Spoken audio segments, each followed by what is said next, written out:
Așa. Să mă scuzați că ne-am făcut câteva leg. Am continuat joc și suntem la level 40. Așa.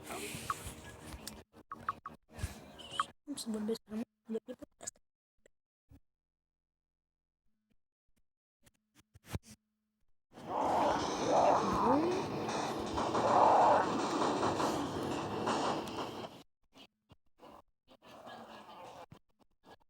Să mă scuzați că n-am făcut câteva level, nu contează, contă ăștia acum, sunt la level 40. Am făcut câteva level și din cauza aia am vrut să mă de joc și nu am mei și dar acum n-am mai ce să facem. De-astea, că stă na. Așa, aici. Dacă am 2. Așa. Așa. Mă duc să mă uitați, că nu știu ce. Edică Herobrine. Da. Așa.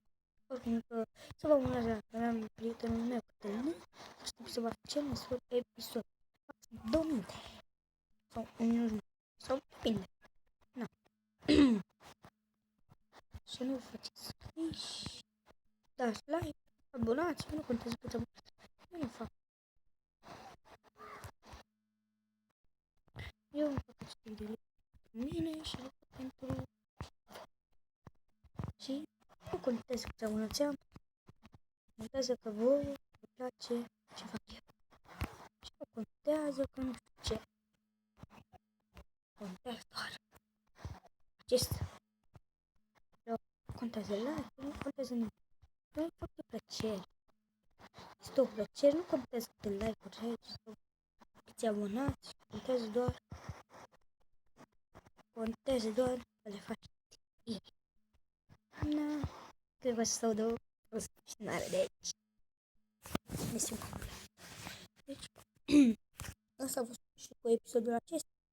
O să vă subscribe. La revedere!